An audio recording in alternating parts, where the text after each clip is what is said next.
കൂട്ടായി പാലം അപകടാവസ്ഥയിലാണ്. റോഡാണെങ്കിൽ അതിനേക്കാൾ അപകടാവസ്ഥയിലാണ്. അപ്പോൾ ഞങ്ങൾ ഏതായാലും കക്കടംപൊയിൽ പോകാമെന്ന് വിചാരിച്ചു. ഫ്രണ്ട്സും ഫാമിലിയും കുട്ടികളെല്ലാം കൂടെ ഒരു കക്കടംപൊയിൽ യാത്ര. നമ്മൾ ഖലീസിൽ നിന്ന് നല്ല ബിരിയാണി ദമ്മിട്ടിട്ട് വാങ്ങിച്ചിട്ടുണ്ട്. വഴിയിൽ നിന്ന് കഴിക്കാന്നുള്ള ഉദ്ദേശത്തിൽ ബസ്സിൽ നമ്മളെ പാട്ടും കളിയും രസങ്ങളൊക്കെ ആയിട്ട് അങ്ങനെ മുന്നോട്ട് പോകണം. അപ്പം ഇനി കാര്യത്തിലേക്ക് വരാം. എന്തുകൊണ്ട് കക്കടംപൊയിൽ? കക്കടംപൊയിൽ എന്ന് പറയുന്നത് നമുക്ക് അവിടെ ഒരുപാട് ചെറിയ റിസോർട്ടുകളും വലുതൊക്കെ ഉണ്ട്. ഇത് ഞങ്ങൾ 40ഓളം പേരുണ്ട്. ഞങ്ങളെല്ലാവർക്കും കൂടി ഒരൊറ്റ പ്രൈവറ്റ് റിസോർട്ടാണ്. നമ്മുടെ ആളുകൾ തന്നെ, നമ്മൾ തന്നെ രാത്രി കുക്കിംഗ്, ഫുഡ്, രാവിലെ ബ്രേക്ക്ഫാസ്റ്റ്, കുരിശുമല, അങ്ങനെയൊക്കെ. ഇവിടുന്ന് വഴിയിൽ നമ്മൾ ബിരിയാണിയൊക്കെ കഴിച്ച് ചെറുതായിട്ടൊക്കെ ഒന്ന് മയങ്ങി. റോഡ് ബസ്സിന് കുറച്ച് ടാസ്ക്കാണ് കയറി പോകാൻ. നമ്മളതാണെങ്കിൽ 49 സീറ്റർ ബസ്സുമായിരുന്നു. എന്തായാലും കക്കടംപൊയിൽ എത്തിക്കഴിഞ്ഞപ്പോൾ അത്യാവശ്യം ട്രാഫിക് ഉണ്ട്. റോഡ് കുറച്ച് മോശമായിരുന്നു. നമ്മുടെ നായാടംപൊയിൽ എന്ന് പറയുന്ന സ്ഥലത്താണ് നമ്മുടെ ഈ റിസോർട്ട് ഫോഗി ത്രിൽസ് വരുന്നത്. അവിടെ ഒരു ഏകദേശം 5 റൂമുണ്ട്.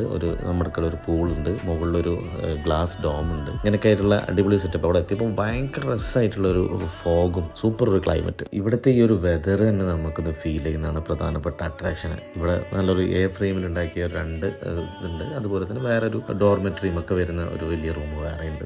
ഗ്രൂപ്പൊക്കെ ആയിട്ട് വന്ന് സ്പെൻഡ് ചെയ്യാൻ പറ്റിയ സ്ഥലമാണ് കേട്ടോ. അതായത് പൂള് നമുക്ക് പ്രൈവറ്റ് ആണ്. പിന്നെ ഒരു റെയിൻ റൂമുണ്ട്, ഡാൻസ് കളിക്കാം. അതുപോലെ തന്നെ നല്ല അടിപൊളി ഒരു പൂളുണ്ട്. ഏതായാലും വന്ന് കയറിയ ഉടനെ തന്നെ നമുക്ക് നല്ലൊരു മസാല ചായയും പരിപ്പടയൊക്കെ കിട്ടും. ഈ വെതറൊക്കെ ആസ്വദിച്ച് അങ്ങനെ ഇരിക്കുക.